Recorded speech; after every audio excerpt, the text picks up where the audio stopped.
Good morning, everyone. Thank you so much for being here. My name is Maria Salinas. I'm the president and CEO of the Los Angeles Area Chamber of Commerce. The LA Chamber has led the Alliance for Economic Fairness, a broad coalition of small businesses, employers, and community leaders. We came together because of a proposed living wage ordinance before the Los Angeles City Council targeting the tourism sector. From day one, we knew that this proposed ordinance in its current form would increase costs for small businesses and could result in a loss of jobs. We currently have a living wage ordinance that has been in place and has been followed since 2008. And airport workers and others have received a wage increase every year, even during the pandemic year. However, this new proposed living wage ordinance that the city will consider this Wednesday is more than a 40% increase. Despite broader economic improvements, industries like hospitality and airport concessions have not fully recovered from the pandemic impact. This proposed ordinance will only put more revenue and more jobs at risk. And small businesses feel this the most. Los Angeles boasts of our small and minority-owned restaurants, airport concessions, and hotels. We know that they operate on razor-thin margins, and they are still grappling with rising costs, and an additional wage mandate could force operators to make difficult choices, including reducing hours, laying off workers, or even closing their doors entirely. This proposed ordinance could lead to significant job loss or scaled back operations at a time when workers in the hospitality and service sectors are just beginning to stabilize their incomes. We need policies that prioritize economic recovery and collaboration between employers, workers, and policymakers. Today, you will hear from some of those small businesses, the challenges that they face, and the threat of this proposed ordinance. We are urging the Los Angeles City Council to hear their voices and reconsider the proposed ordinance to not only save small businesses, but to save jobs here in the city of Los Angeles. As president of VICA, I'm deeply concerned about the unintended consequences that the proposed living wage ordinance will have on the Los Angeles economy. While the ordinance aims to help workers, its broader implications could harm businesses, undermine our city's recovery, and jeopardize our ability to host world-class events like the Olympics, the World Cup, and the Super Bowl. LA's economy benefits immensely from hosting these high-profile events that draw millions of visitors and bring billions into our economy. These events rely on a robust economy to provide essential services such as lodging, transportation, dining, and event logistics. Hospitality and service industries will be disproportionately affected by this ordinance. A weakened business ecosystem could damage LA's ability to host successful events, risking its reputation as a top destination. LA is at a critical juncture.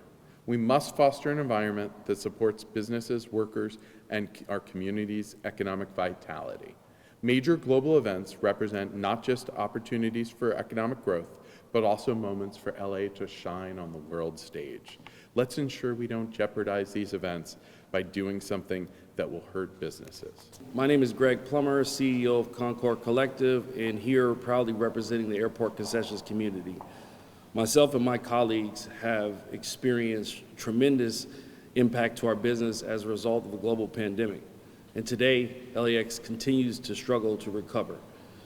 In 2019, we saw over 48 million departing passengers, whereas in 2023, we only saw 37 million. Today, as of September, the number remains flat at LAX, while other airports in the region continue to recover, as well as across the country. Adding a 40% mandated wage increase will jeopardize our viability as business operators at the airport. We are asking for City Council to engage our group, to engage and understand our business, and understand how these policies that are being voted on this week will have a substantial impact on our viability. My name is Naresh Andy Bhatta, Greater Los Angeles Regional Director of Asian American Hotel Owners Association. I came to this country to pursue the American dream, building a life for my family through hard work, perseverance, and determination. For many of us, our hotels are not just businesses, they are our homes, our lifelines, and means by which we put food on the table and raise our children. I am not against fair wages or supporting our hardworking employees. What we seek is a balanced and sustainable path forward that ensures both employees and employers can drive together. This proposed increase does not achieve that. It would drive small family-owned businesses like ours to the brink of collapse. Please work with us to find a balanced solution, one that uplifts workers while preserving and small businesses that are a backbone of the city. Ray Patel with the Northeast Los Angeles Hotel Owners Association. Many of the hotels out there will have to pass on the wage increase cost if come this Wednesday our council doesn't hear our concerns and our cries.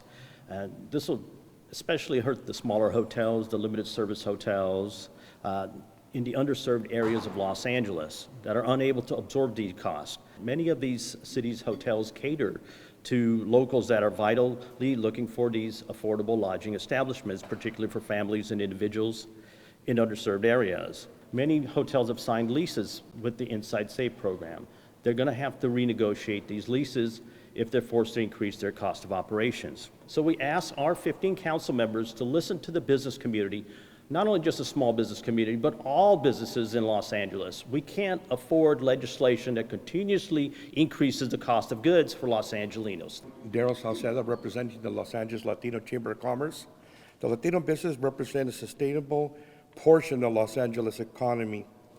The entrepreneur owns over 25% of businesses in Los Angeles County and a higher concentration than almost any other county. The business employs tens of thousands of Angelinos and contributes billions of dollars annually to the local economy.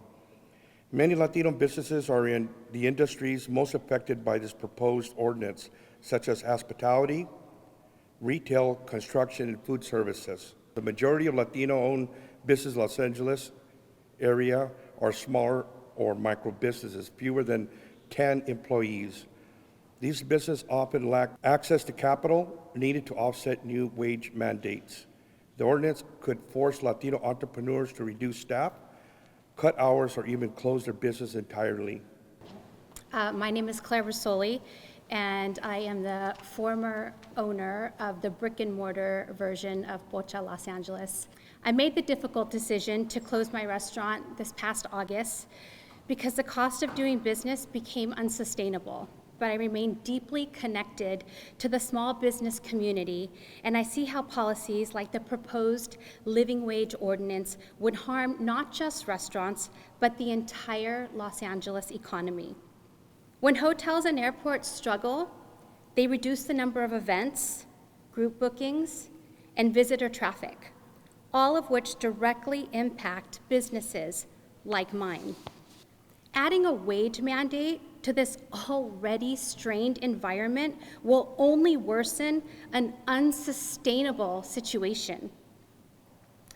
Restaurants alone employ more than 350,000 people in LA County, and many of these jobs are at the risk if businesses close or downsize. And the domino effect of closure, This is going to impact the broader supply chain, including food distributors, cleaning services, and delivery companies. This could result in significant job losses beyond the businesses directly affected by the ordinance. I urge policymakers to consider the broader implications and work with small business owners to craft solutions that support the long-term economic health of Los Angeles. Policies like this just don't affect individual businesses. They disrupt the entire communities. This would absolutely kill our industry. Thank you, Claire, and thank you to all our speakers who have made the case for why this is important for council to really think about this proposed ordinance and get to collaborating with our small businesses, with our employers, with workers alike, to make sure that we put something forward that is workable for everyone.